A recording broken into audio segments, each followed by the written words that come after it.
Hello नमस्कार साथियों, आप सभी का स्वागत है सुपर हिंदी क्लासेस में। साथियों, मैं हूं मुकेश कुमार। आज एक नई अपडेट निकल कर आ रही है कि आरआरबी जेईई की वैकेंसी आपकी आ गई है। कितनी वैकेंसी आ गई है? 7,934 वैकेंसी आ गई है। इसका ऑफिशियल नोटिस मैं दिखा रहा हूं कि ऑफिशियल नोटिस क्या है और इसकी सैलरी जो रहेगी वो 50,000 प्लस सैलरी रहेगी। इसकी सिलेबस क्या है और एग्जाम पैटर्न क्या है, एज लिमिट क्या है इसका, और कौन कौन इस फॉर्म को अप्लाई कर सकते हैं। ठीक है, इसका एलिजिबिलिटी क्राइटेरिया क्या है, इस पे भी हम बात करेंगे। ठीक है, तो चलिए उस नोटिस को देखते हैं बिना किसी देरी की। तो चलिए उस नोटिस को हम देखते हैं बिना किसी देरी के। उससे पहले जिन साथियों ने चैनल को सब्सक्राइब न किए हों, चैनल को सब्सक्राइब करके बेल आइकन को प्रेस कर लेंगे। जैसे कोई अपडेट आता रहता है मैं वीडियो के माध्यम से आप सभी को अपडेट करता रहता हूँ। ठीक है, तो चलिए उस नोटिस को देखते हैं कि वो नोटिस क्या है। तो ये जो नोटिस आपको दिखा रहा है, देखिए ये रहा नोटिस आपका। ठीक है, ये देखिए रेलवे रिक्रूटमेंट बोर्ड।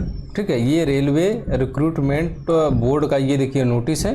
ये जो ओपनिंग इसका जो डेट रहने वाला है इसका यानी कि ओपनिंग डेट यानी कि जब से ये अप्लाई होगा तो ये इसमें दिखा रहा है कि 30/7/2024 यानी कि 30 जुलाई से इसका अप्लाई होना शुरू हो जाएगा। यानी समझिए कि ये जो इसका जो है कि साइड पे ये जो अप्लाई करने के लिए ये आपको 28 या 29 तारीख को देखने को मिल जाएगा और उसके बाद ये 30 तारीख से अप्लाई होना स्टार्ट हो जाएगा। और इसका जो क्लोजिंग डेट रहेगा वो क्लोजिंग डेट रहेगा 29 अगस्त यानी कि 29/8/2024। ठीक है, तो 29 अगस्त को इसका जो लास्ट डेट रहेगा। और इसका बात कर लेते हैं ये जो किस लेवल की वैकेंसी है, तो ये 6 और 7 लेवल की वैकेंसी है। ठीक है, और यहाँ पे देखेंगे आप कि नेम ऑफ द पोस्ट, तो केमिकल सुपरवाइजर और research and metallurgical supervisor research. इसमें अगर बात की जाए वैकेंसी की तो इसमें यहाँ पे देखेंगे कि 17 वैकेंसी इसमें खाली दिखाई जा रही है। आरआरबी गोरखपुर, केवल गोरखपुर यहाँ पे लिखा है, देखिए ओनली लिखा है ना, यानी कि केवल गोरखपुर का ये वैकेंसी है, गोरखपुर जोन का ये 17 वैकेंसी है। बाकी ये junior engineer, depot material superintendent and chemical and metallurgical assistant, इसमें देखेंगे वैकेंसी तो आपको 7,934 पोस्ट इसमें देखने को मिल जाएगा। ठीक है, और इसका जो एज लिमिट रहता है ये एज लिमिट 18 से 37 रहता है, लेकिन इसमें कोविड के चलते यहाँ पे 3 साल की आपको एज रिलैक्सेशन आपको देखने को मिल जा रहा है। ठीक है, तो 18 से 36 साल तक आप डाल सकते हैं। ठीक है, इसमें भी और इसमें भी, दोनों में। ठीक है, और आगे अगर चलें तो आगे देखेंगे आप इस तरीके से देखेंगे कि आपका यहाँ पे देखेंगे तो ये जो आपका जो फीस जो आप अप्लाई करेंगे फॉर्म, तो वो फीस जो लगेगा आपका वो दिया गया है। ठीक है, और आगे अगर चलते हैं तो ये देखेंगे आपका ये यहाँ पे आपका जोन दिया गया है। ठीक है, ये सब आपका जोन दिया गया है। तो अब बात करते हैं कि इस फॉर्म का जो सिलेबस क्या रहने वाला है, कि जो अप्लाई करते हैं उसका सिलेबस क्या रहने वाला है। तो उसके सिलेबस को चलिए जान लेते हैं। ठीक है,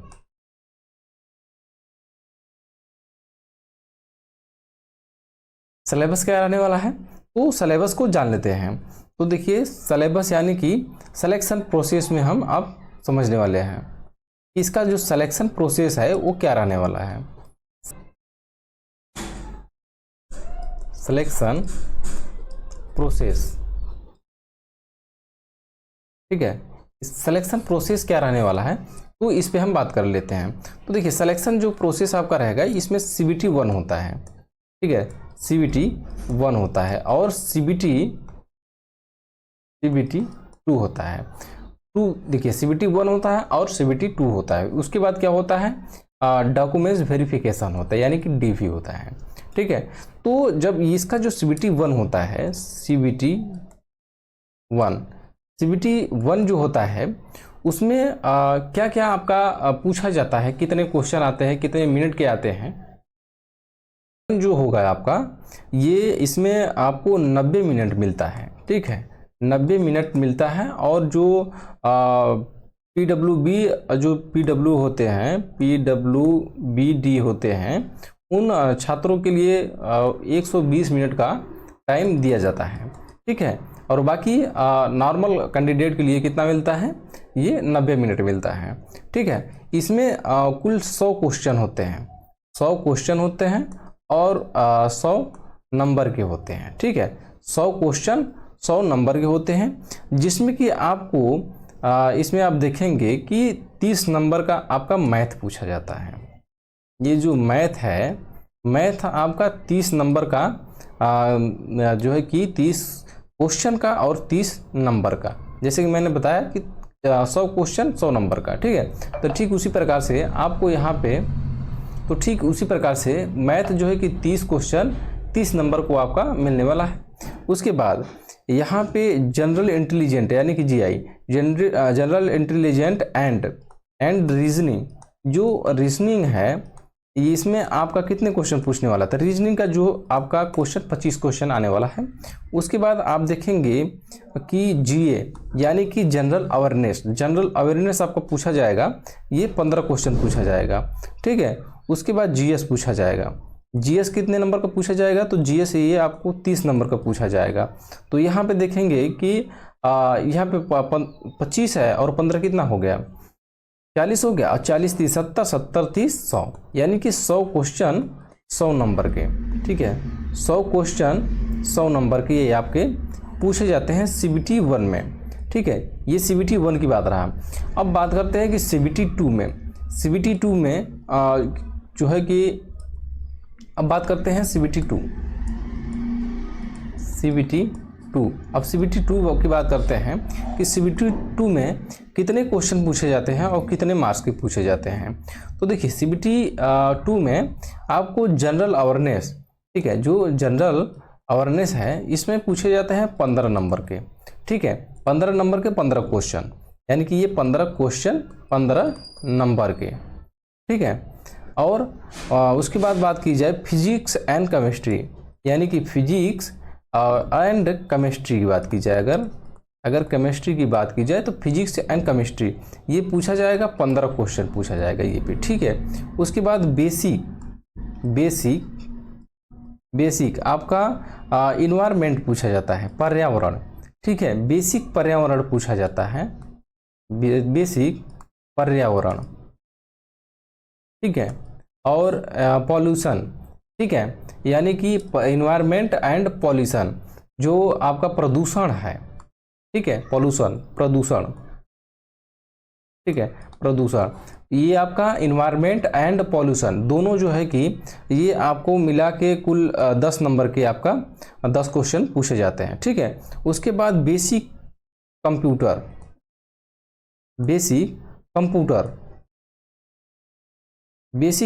जो है ये भी 10 क्वेश्चन आपसे पूछे जाएंगे।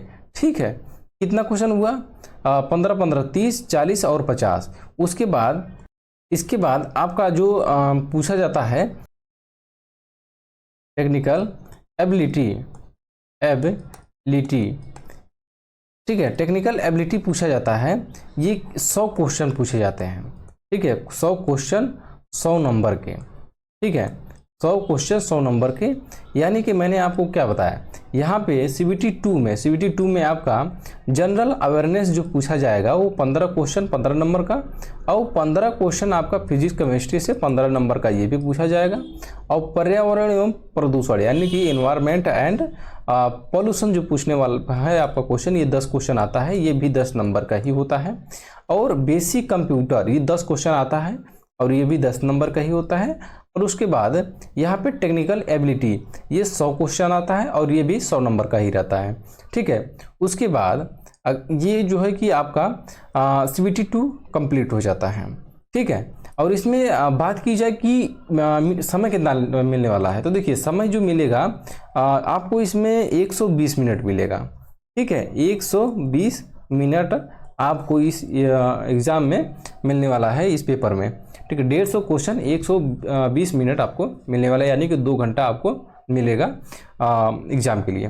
ठीक है, उसके बाद अगर बात की जाए कि इसमें कौन कौन फॉर्म अप्लाई कर सकते हैं, तो देखिए जिनके पास ये डिग्रियां हैं, देखिए ये ग्रुप है, एग्ज़ाम ग्रुप, ये ग्रुप है।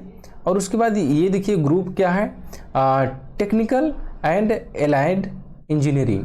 ठीक है, जिनके पास ये कोर्स है, देखिए क्या है, ये मैकेनिकल इंजीनियरिंग और उसके बाद production engineering, automobile engineering, manufacturing engineering, mechatronic engineering, जिसके पास है ये जो है कि अप्लाई कर सकता है, इंडस्ट्रियल इंजीनियरिंग, और उसके बाद मैकेनिकल इंजीनियरिंग, उसके बाद tools and mechanical engineering, tool and die making engineering, उसके बाद combination and any sub stream of basic stream of above discipline, ठीक है। उसके बाद इलेक्ट्रिशियन इंजीनियरिंग, उसके बाद ये, और उसके बाद अगर जिनके पास ये कोर्स है इलेक्ट्रिशियन इंजीनियरिंग, तो वो जो है कि इसमें इस ग्रुप में भर पाएंगे, इलेक्ट्रिशियन एंड एलाइड इंजीनियरिंग, इस ग्रुप में वो अप्लाई कर पाएंगे, ठीक है।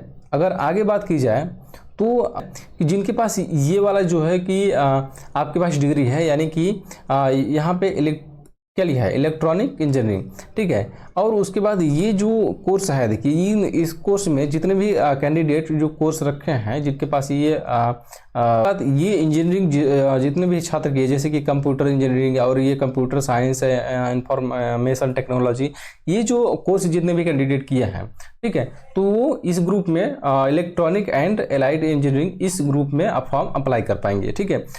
तो ये तीसरे के बाद ये चौथा देखेंगे कि चौथे नंबर पे जो लिखा है सिविल इंजीनियरिंग, ठीक है, सिविल इंजीनियरिंग। उसके बाद ये जो बीएससी सिविल इंजीनियरिंग, जो ये 3 ईयर ड्यूरेशन का जो 3 साल का जो है कि जिनके पास डिग्री है, तो वो ये इस वाले ग्रुप में भर पाएंगे, यानी सिविल एंड एलाइड इंजीनियरिंग, इसमें आप अप्लाई कर पाएंगे। उसके बाद प्रिंटिंग टेक्नोलॉजी इंजीनियरिंग, ये जो कोर्स किए हैं, यानी कि 5वां नंबर पर ये देख रहे हैं।